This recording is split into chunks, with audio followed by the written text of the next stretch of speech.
Setelah meninggalkan rumah lelang, Xiaoyan berjalan-jalan selama beberapa saat. Ketika dia melihat tidak banyak orang di sekitarnya, dia menyelinap masuk ke dalam sebuah gang terdekat. Melepas jubah hitamnya, Xiaoyan menggerutu, "Guru, kau tadi hampir mengungkap siapa aku. Hehe, apa yang aku lakukan? Bukankah itu juga keinginanmu?" Dari dalam cincin tanpa hiasan di jarinya, terdengar suara tawa geli Yao Lao. Perkataan tersebut membuat Xiaoyan menggeleng tak berdaya. Tapi memang benar dia merasa sedikit bersalah pada ayahnya. 2 kali dia melelang produk dan 2 kali itu juga dia memeras uang dari Xiaozan. Dia menendang jubah itu ke selokan. Lalu berbisik, "Aku akan menebusnya dengan mencari kesempatan agar bisa berkolaborasi dengan klan Xiao nanti. Setidaknya kerjasama itu bisa memberinya sedikit ganti rugi." Xiaoyan kemudian menyimpan bahan-bahan ramuan obat yang berada di tangannya di dalam kantong dadanya. Setelah keluar gang, ia segera kembali ke kediaman klan Xiao. Karena Xiaozan dan orang-orang yang menemaninya belum kembali, tempat kediamannya terasa sedikit kosong. Para penjaga di pintu gerbang, yang melihat kedatangan tuan muda klan Xiao yang amat sangat berbakat, segera memberi jalan. Melihat sikap mereka, tuan muda itu tersenyum sekilas dan kemudian berlari masuk. Dengan sedikit bersemangat, Xiaoyan sampai di kamarnya dan mengambil bahan-bahan dari kantong dadanya. Dia memperlakukan bahan-bahan itu seperti harta karun. Menangkupkan tangannya, ia meraup barang-barang itu dan menaruhnya di atas meja. Bahan pertama adalah tanaman kuning yang tampak layu dengan 5 daun tinta hitam. Bahan itu adalah daun bunga teratai bertinta. Masing-masing daun berumur 10 tahun. Buah racun ular berbentuk bulat dan besarnya sekitar setengah kepalan tangan. Jika buah berwarna hijau gelap itu diletakkan di bawah hidung, maka akan tercium aroma manis dan asam secara bersamaan. Buah racun ular merupakan buah yang cukup langka, yang hanya dapat ditemukan di dekat sarang binatang magic ular peringkat 5 atau lebih. Karena buah itu memiliki asosiasi dengan ular, maka buah ini akan memiliki elemen yin 1 asteris yang berlimpah, sehingga buah ini sering digunakan sebagai mediator untuk efek obat. Rumput pengumpul semangat. Meskipun hampir seluruhnya tampak seperti rumput pada umumnya, namun pada ujungnya, dia memiliki cahaya berwarna kuning. Semakin kuat cahayanya, maka energi rumputnya pun semakin murni.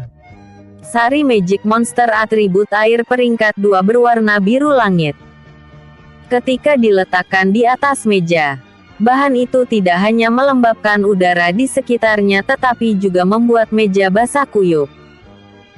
Tanpa perlu dijelaskan lagi, sudah benar-benar membuktikan bahwa bahan ini memiliki atribut air. Setelah pandangan matanya kembali memperhatikan semua bahan, Xiaoyan menggunakan suaranya dengan pelan untuk bertanya dengan tidak sabar, "Guru, semua bahan telah siap.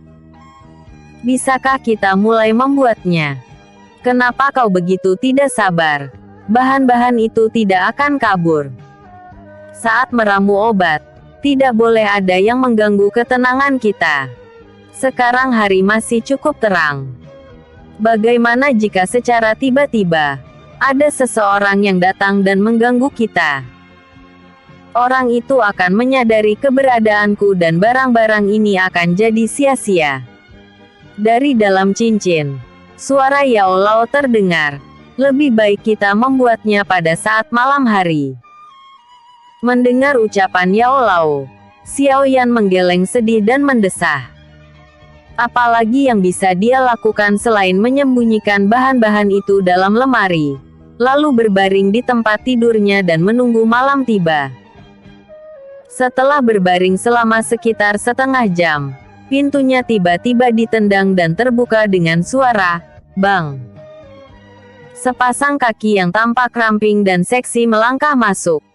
Ternyata kaki itu milik Xiao Yu.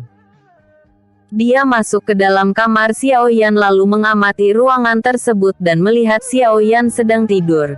Dia dengan dingin berkata, "Tuan muda, waktunya makan malam. Apa kau berharap akan menerima undangan atau sejenisnya?"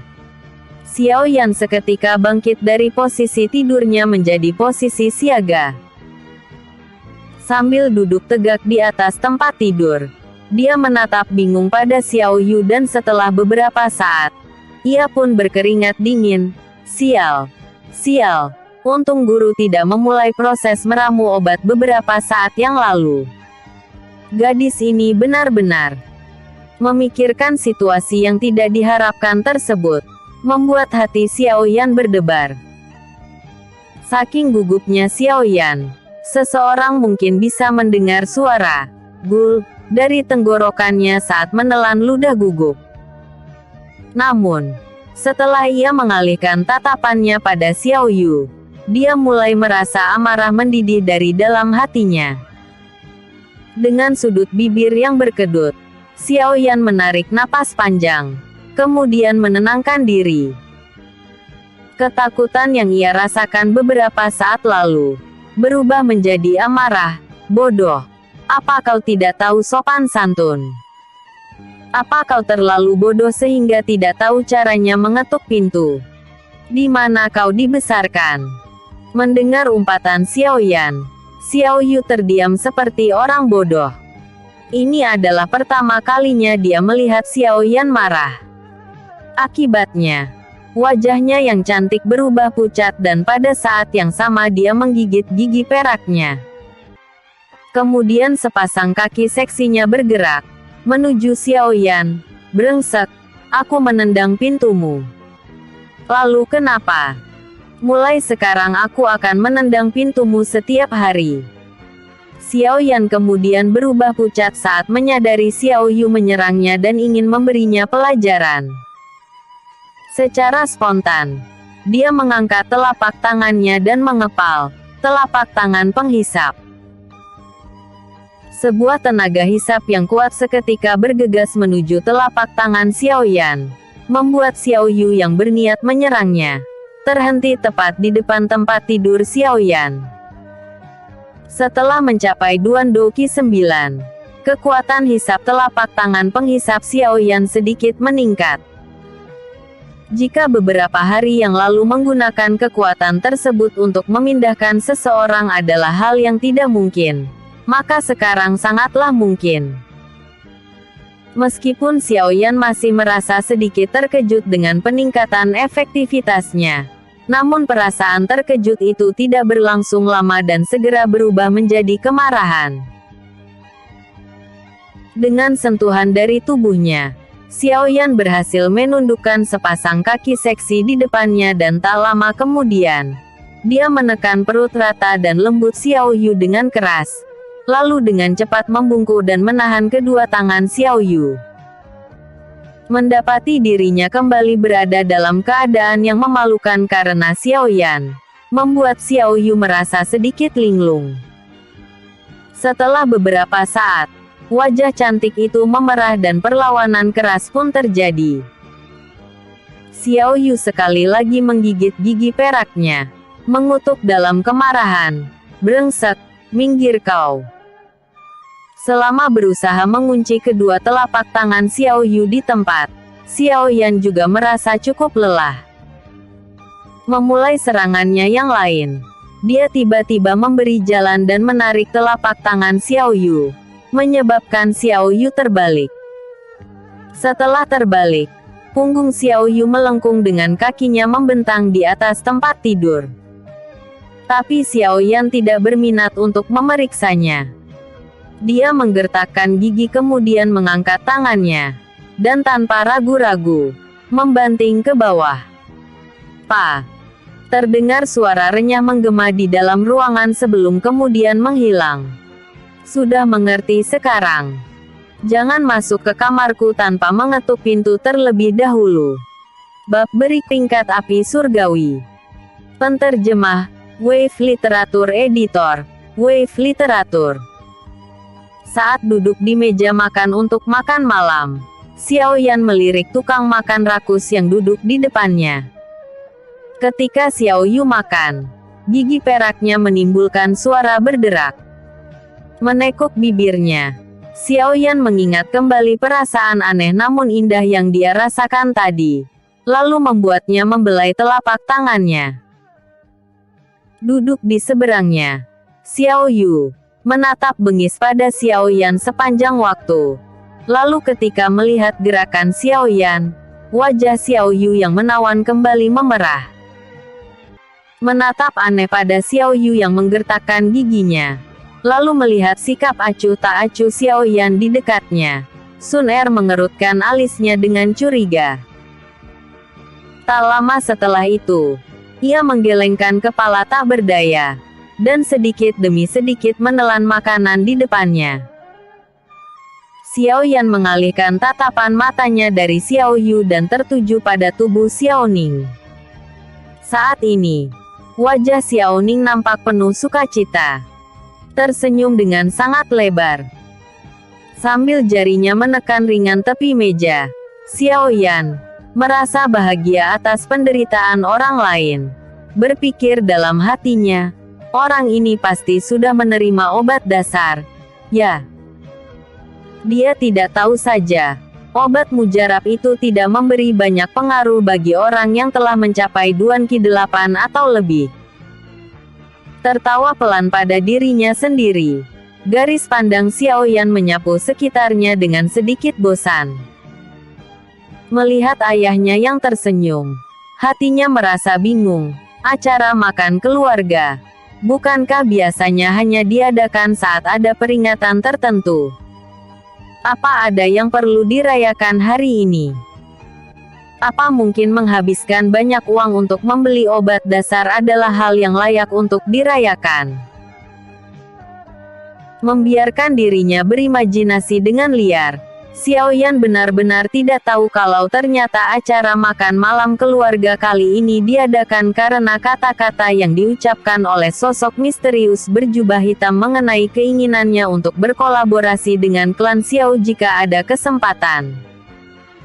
Bekerja sama dengan seorang alkemis tingkat 2 atau yang lebih tinggi akan sangat menguntungkan dan bisa membuat banyak orang merasa iri. Bahkan mungkin akan membuat peringkat klannya naik lebih tinggi dibanding 2 klan besar lainnya. Jadi, tidak heran jika ayahnya yang biasanya tenang tampak sangat bahagia.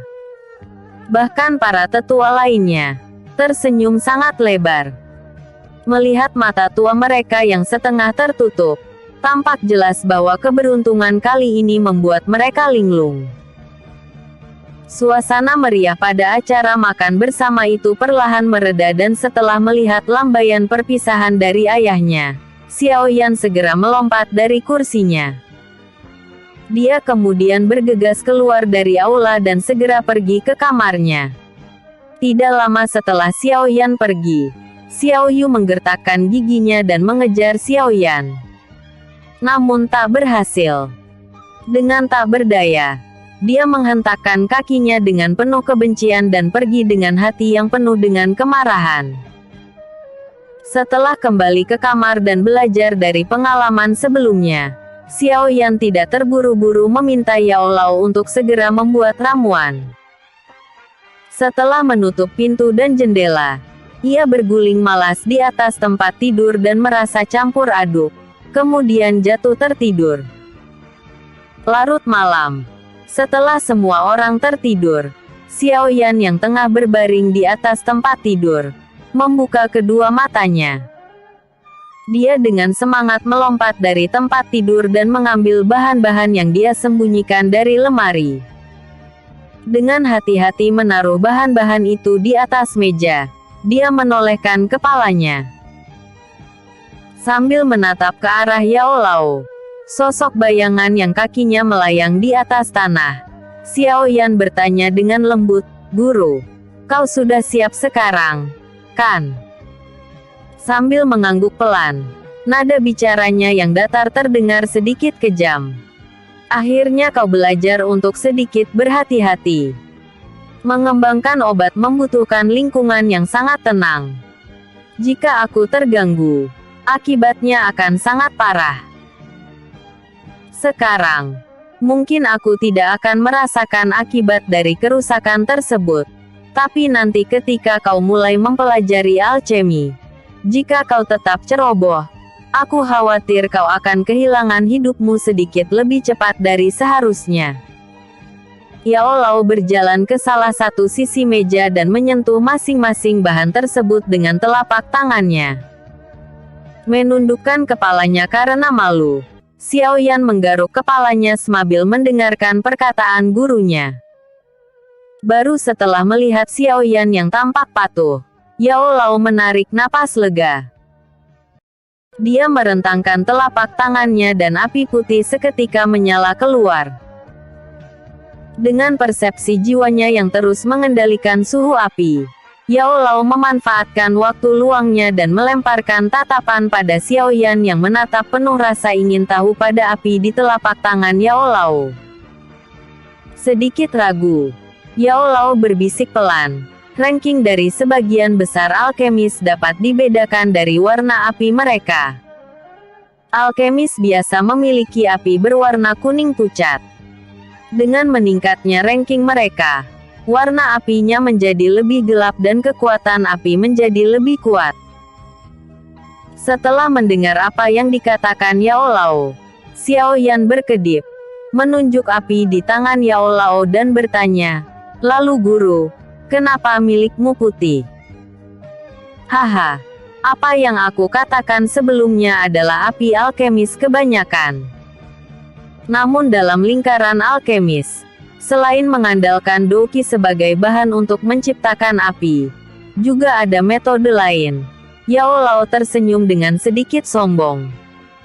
Yaitu, meminjam api. Meminjam api. Kalimat ini bukanlah kata-kata yang asing. Dia mengerti apa arti dari setiap kata tersebut. Tapi Xiao Yan merasa kebingungan. Bagaimana seseorang bisa meminjam api yang dibutuhkan untuk mengembangkan obat? Benar, meminjam api. Sambil menganggukkan kepalanya, Yao Lao tertawa. Dalam dunia tanpa batas ini, ada beberapa jenis api surgawi bumi dan langit. Api bisa berasal dari meteor yang jatuh dari langit atau berasal dari kedalaman gunung berapi yang ditempa ratusan ribu tahun oleh lava. Kekuatan api surgawi seperti ini seringkali lebih besar dibanding kekuatan api yang diciptakan melalui doki. Bahkan, meramu obat dengan menggunakan api tersebut dapat meningkatkan efektivitas obat. Hanya saja, api surgawi langit dan bumi ini sangat ganas dan susah ditemui. Bahkan meski kau telah melihatnya, api itu sangatlah sulit dikendalikan. Banyak alkemis yang menghabiskan seluruh hidup mereka untuk mencari api surgawi ini dan tetap gagal mendapatkannya. Bagaimanapun, agar dapat mengendalikan api surgawi, kau perlu membawa api itu ke dalam tubuhmu. Namun, api memiliki sifat merusak. Bahkan berlian emas ajaib, yang merupakan salah satu logam yang paling keras, tidak dapat menahan panas dari api surgawi. Jadi dengan tubuh rapuhmu, kau bisa membakar dirimu sendiri hidup-hidup. Karena itu, hanya segelintir orang yang beruntung memilikinya, dan secara kebetulan, dapat mengembangkan api surgawi tersebut. Setelah api itu berhasil bergabung dengan tubuh segelintir orang ini, semuanya, tanpa kecuali merupakan orang-orang dengan bakat yang luar biasa dalam dunia alkemis. Setelah tertegun selama beberapa saat, Xiao Yan menjilat bibirnya. Tatapannya dengan seksama tertuju pada api putih di telapak tangan Yao Lao. Samar-samar dia dapat merasakan sensasi dingin api tersebut. Api milik guru pasti tipe api surgawi, kan? Xiao Yan bertanya. Hehe. Sambil mengangkat api di telapak tangannya, wajah Yao Lao terlihat bersinar. Dengan mata menyala, dia berkata, dalam lingkungan alkemis di wilayah Doki, api surgawi memiliki peringkat, dan disebut peringkat api surgawi. Total ada 23 tipe dan apiku di peringkat 11, yang dikenal dengan sebutan, api mendinginkan tulang. Jenis api surgawi ini hanya muncul setiap 100 tahun sekali, ketika gerhana terjadi dalam cuaca dingin dan persimpangan yin yang ekstrim. Api mendinginkan tulang. Tanpa berkedip, Xiaoyan menatap api putih yang menyala dan menggumam pelan pada dirinya sendiri. Bab berikutnya.